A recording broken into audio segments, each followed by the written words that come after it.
Kechikkan kechirim. Ibratli hikoya. Hamdam aka og'ir kasal edi. 2 kun oldin u yurak xurujini boshdan kechirgan. Hozir esa shifoxonada yotardi. Yuragining holati umuman yaxshi emas. Shifokorlar unga aniq javobni aytishgandi. Yangi yurak xurujini boshdan kechirmasligiga endi kafolat yo'q. U yotog'iga yotib, o'tgan kunlarni eslar ekan, qalbiga chuqur singib borgan bir mahzun xotirani esladi. O'limdan qo'rqardi, ammo bundan ham ko'ra bu xotiraning og'rig'ini yuragida ko'tarib, ishni hal qilmasdan oldin o'lishdan ko'proq qo'rqardi. Shu payt hamshira xonaga kirib keldi. Hamdam aka umid bilan ochilgan eshikka qaradi, ammo birdan ko'zlarida umid nuri so'ndi. Eshikdan kirgan kishi kutgan odami emasdi. Hamshira qiz bemorning yuragini tekshirganda hammasi joyida edi. Xonadan chiqib ketishga tayyorlanayotganida Hamdam akaning ko'zlari to'lib toshdi. His-tuyg'ular titroq ovoz bilan hamshiradan so'radi. "Qizim, o'g'limga qo'ng'iroq qilib bera olasizmi? Bu dunyoda undan boshqa hech kimim yo'q. Men yolg'iz yashayman." Bu so'zlarni aytayotganda Hamdam akaning ovozida iltijo bor edi. Hamshira rad etolmadi. Qo'ng'iroq qilish uchun xonadan chiqishga tayyorlandi, ammo bemor yana uni chaqirdi. Qo'ng'iroq qilmasdan avval bir qalam va qog'oz so'radi. Hamdam aka keltirilgan qog'ozga titroq qo'llari bilan bir narsani yoza boshladi. Hamshira esa uning iltimosini bajarish uchun xonadan chiqib ketdi. O'g'lining ismi Zafar, 32 yoshda. Hayot qiyinchiliklarini ko'rib ulg'aygan, qadariga rozi bo'lib hayot kechirayotgan bir kishi.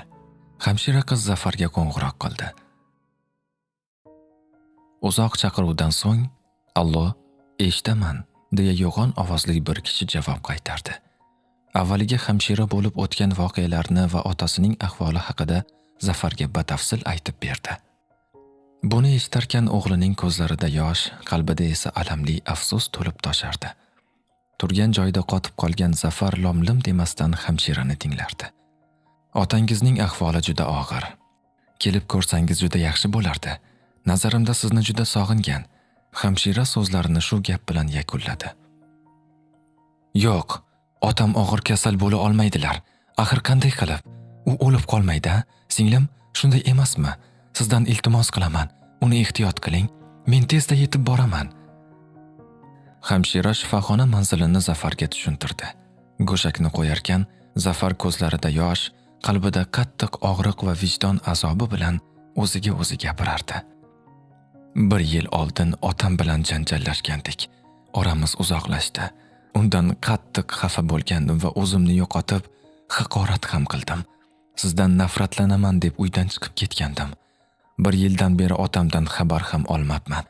Bu haqoratim uchun kechirim so'rashga o'zimda kuch topa olmadim. Allohga nima deyman? Otamdan kechirim so'rash nasib qilarmikan? Robbim, otamning jonini omonda saqla. Imkon ber, xatoyimni tuzatay. Iltimos qilaman, Robbim." Shunday iltijo qilib otasi tomon oshiqdi. Bu tomonda hamshira Hamdam akaga o'g'lining kelayotgani haqida xabar berish uchun palataga qaytdi. Xonaga kirgandayoq hammasi joyida emasligini darhol sezdi. Bemorning holati o'zgargan. U darhol chaqiruv signalini bosdi. Xona qisqa vaqt ichida shifokorlar bilan to'ldi. Hamdam akaning yuragi yangi xuruj tufayli to'xtab qolgandi.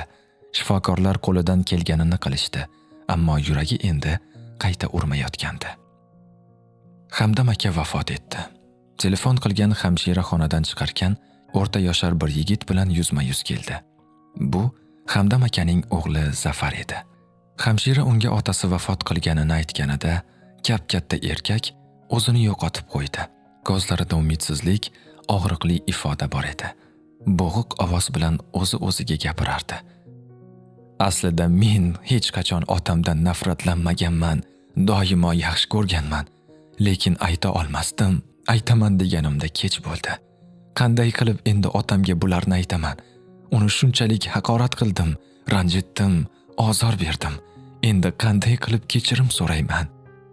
Bu holatdan hammaning qalbi junbushga keldi. Ko'zlar yoshlandi. U alam qalbida og'riq bilan devorga suyanib turardi. Odamni oxirgi marta ko'rmoqchiman. Iltimos. Hamshiraga qarab shu so'zlarni aytdi. Zafar otasi yotgan xonaga kirgach, ilk nigohlari oppoq yuzli otasiga tushdi. Darhol uning yotog'iga yugurdi. Otasining jonsiz tanasini qoplagan choyshabga boshini bosdi va butun tanasini titratgan ichki og'riqlar bilan yig'ladi. Meni kechiring, ota. Iltimos, meni kechiring. Sizga qancha adolatsizlik qildim, ozor berdim, ranjitdim. Meni kechiring, otajon. Hamshira bu achchiq sahnani ko'rib yurak bag'ri ezilib ketdi. Shu payt stol yonida turgan qog'ozga ko'zi tushdi. Bu oldin Hamdam akaga berilgan qog'oz edi. Uni olib yozilgan so'zlarni o'qidi. Benihoya ko'zlari yoshga to'ldi. Sekin Zafar tomonga yaqinlashib, "Bu otangizning so'nggi so'zlari" deya qog'ozni unga uzatdi. Zafar qog'ozdagi yozuvga qarab, uni darhol tanidi. Bu otasining yozuvi edi. O'qiganda og'riqlar, azob chekayotgan qalbiga birozgina malham bo'ldi. Ko'zlaridan tinimsiz yosh oqardi. Qog'ozni bag'riga bosdi. Keyin yana o'qidi. Boshini osmonga ko'tarib, "Ey Xudoyim, minnatdorman. O'zingga hamdlar bo'lsin. Otajon, meni kechiring. Meni shunchalik yaxshi ko'rganmidingiz? Hatto bu dunyoni tark etib ham men haqimda qayg'uryapsiz. Hammasi uchun rahmat sizga." Takror shu so'zlarni qaytarardi.